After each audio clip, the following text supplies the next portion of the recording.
Update on the 2018 blown head gasket Accord. Uh, just an afterthought to the main video, since I guess because I have never made a video on this car yet, I have so much to talk about with it that I forgot a couple things, but just wanted to make an update video, I guess. Mention the couple things I forgot about and how it is now. So, one thing I forgot to mention that I briefly talked about, I just looked over the video and I realized that I did mention that I wanted to talk about it, but then still didn't. Currently, right now, the car is running good, finally, with the replacement engine in it. But right now, the horn is bad, which is also a safety issue because it's extremely quiet, especially when you're traveling at speed. It's basically unhearable. The wind drowns out the noise of the horn. Oh, great. My tire pressure light. Oh, it just went out. I'm glad the TPMS is confused again. Isn't that funny? I swear, like, you can't make this stuff up. But anyway, yeah, the horn's broken right now.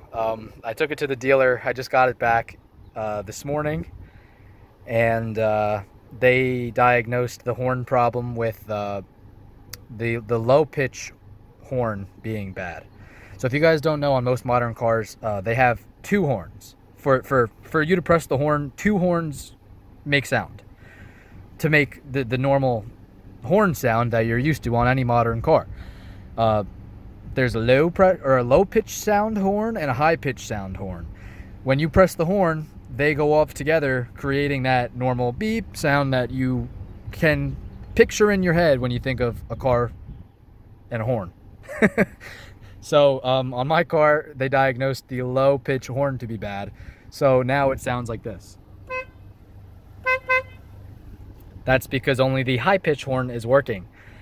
I don't know how the horn goes bad. You know, it's not something that's under a lot of stress.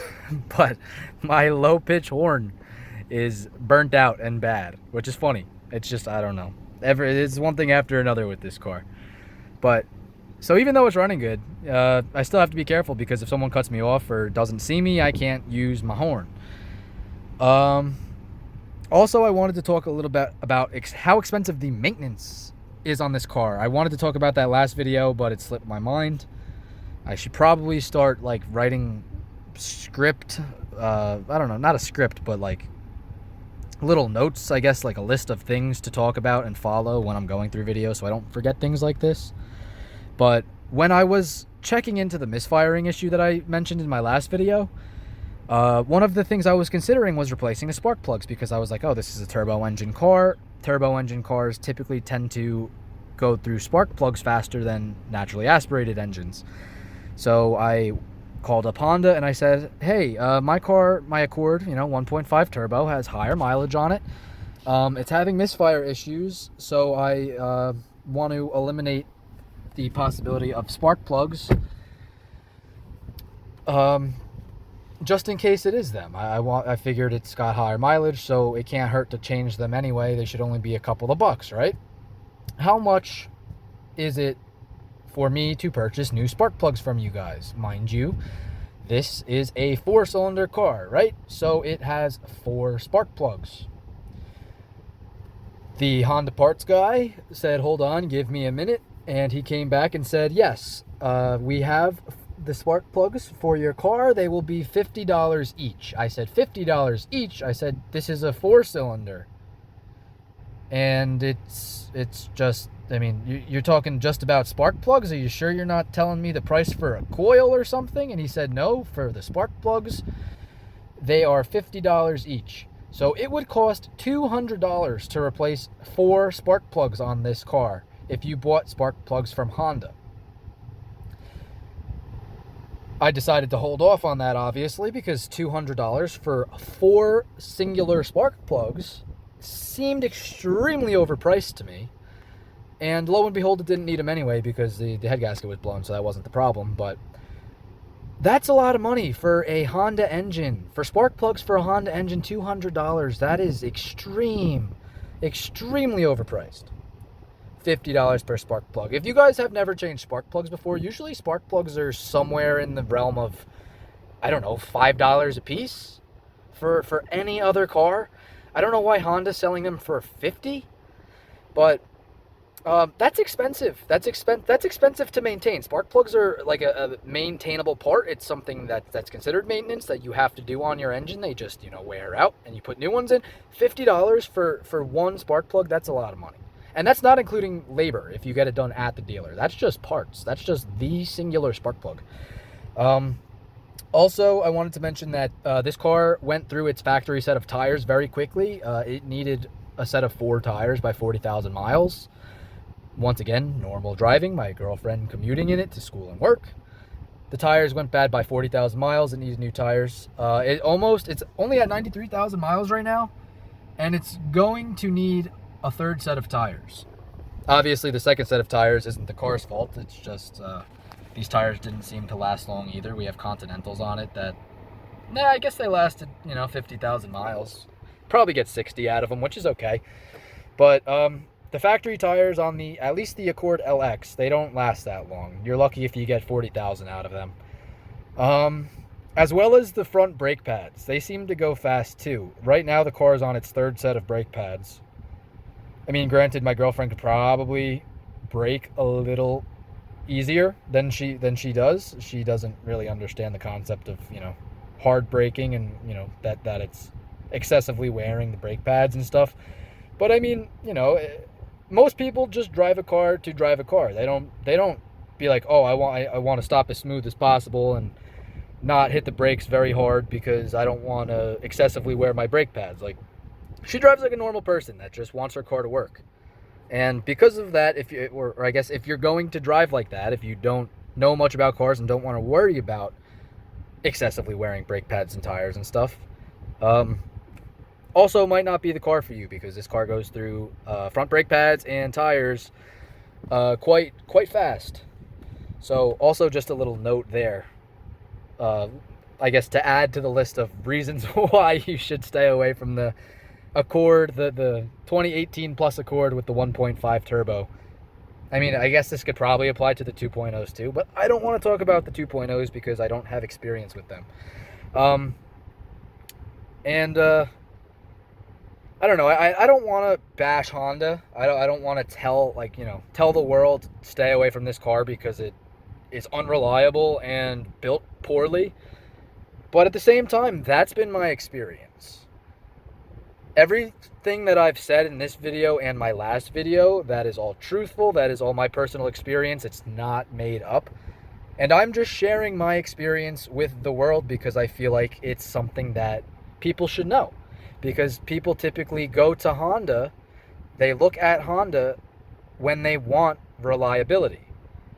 And from my experience with this car, and a couple others, but we're talking about this one right now. This is a modern 2018 Honda. This is a car that people that are seeing this video might be considering.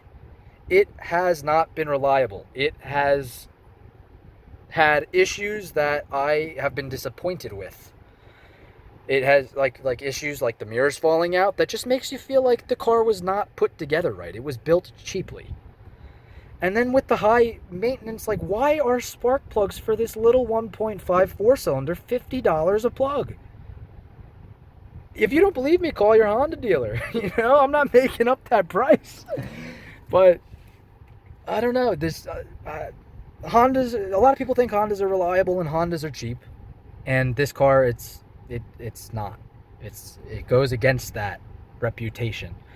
So if you're looking for that, you might want to look at a Toyota or something else, maybe a Mazda, because the new Accords, Honda didn't build them like old Hondas were built. So that's an update on the car. Needs a horn. I'm going to do that myself. Thankfully, the horn is under $100, and that's just for the part. I'm going to do it myself because I don't want to pay for labor, and I don't trust the Honda dealer to touch this car anymore. But yeah, other than that, car's finally running good, not overheating. She gets pretty good gas mileage now with this engine. The other engine never got this gas mileage. I don't know why. Maybe it was a dud from the start. But I'm chilling in the car on a hot day. I don't know if you guys just saw. It's 86 degrees, not including humidity. And AC is nice. Everything's working. It's running smoothly like it should. But yeah, the car looks good. The car is sporty. It has a Honda badge on it. But from my experience, it doesn't live up to that Honda badge anymore. It was not made as older Hondas in the past were. Maybe it has something to do that these Hondas are no longer built in Japan, which I know Toyotas that started to not be built in Japan. You could tell the difference of quality control. It seems like that's also the case with this car, but yeah, if you don't want to pay overpriced amounts of money for maintenance parts because you bought a Honda, and that's why you bought a Honda, is to keep things on the cheap, stay away from this car if you don't want all these problems. I would take this car off of your possibility list and look at something like a Mazda 6 or a Camry. Something that's actually, it's still actually, reliable. It doesn't give you the problems that this car has given me. But yeah, I just wanted to give you a little update, and I wanted to mention the horn. You can't make it up. Listen. It's very quiet too. The wind, I promise you, the wind when you're doing 50 down the highway, it makes this impossible to hear. I've tried to use it when I've gotten cut off with the horn like this, and people don't even notice. So I got to get that fixed too. And hopefully, if anything else breaks, which I'm sure it will, I'll make more update videos to let you guys know what else is going wrong with it. I would make a driving video. I would let you guys know how it drives, but honestly, with all the problems I've had with it, I feel like that's plenty to, like, I don't know, get you guys to stay away from it. I feel like it's not even worth talking about how it drives, because all the problems I've had, why would you want to drive it? I don't know. That's how I feel. Unless all those problems are okay with you and you're okay with dealing with a motor replacement and overheating and being stranded and limp mode that limits you to 10 miles an hour and the mirrors falling out and the finish coming off and poor sound system that's not enjoyable and brakes going through brake pads, tires, broken horn, everything like that. TPMS light that is completely useless and doesn't help at all and just scares you for no reason to the point where you can't trust it anymore. Why talk about driving? I mean, honestly, when it works, like how it works now with the new engine, yeah, it's fun to drive. It's got good power. It handles nicer than your average large sedan. It's sporty feeling. It's pretty fun to drive, but with all the problems and reliability issues, it drowns it out. It's game over before you even got to drive the car, in my opinion. But I mean, if for some reason it's not still game over for you, yeah, the car's fun to drive. It's sportier than your average sedan. Like, it's sportier driving than a Camry. But I don't know. That's why I didn't talk about how it drives, because I feel like for how many problems I've had, it's not even worth taking one for a drive. I don't know. Like I said, I'm trying to play devil's advocate and give the car the benefit of the doubt and say maybe I got a lemon, or maybe they just happened to put an engine that wasn't screwed together properly in mine. And I'll let you know, because I'm keeping the car. I'm keeping the car until something else happens. It's got a new engine now, and it's running good, so I'm going to drive it, and it's going to stay around, but I don't know, maybe it'll be good, but I don't know. I don't have a lot of faith in this little 1.5 turbo with 0.820 oil and 23 pounds of boost and apparently like very soft material piston rings, which soft metal material piston rings plus 23 pounds of boost and way too much boost for way too tiny engine at low RPM. That's not a recipe for longevity and reliability, like I said in my last video. But anyway, thanks for watching, guys. If you want to see anything else on this car, I don't know, about how it drives or tips and tricks, how to reset the TPMS. I don't know how to navigate the all the information screens, anything like that, just let me know, and I will gladly make videos for you, because believe me, I know this car inside and out by now. I mean, I'm trying to think of videos that would be helpful. I'm sure I'll think of some, but as of right now, I don't have any. But if I think of anything, I'll post it, or if you guys want to see something specifically about this car, if you have one, just let me know. Alrighty, thanks for watching. See you in the next one.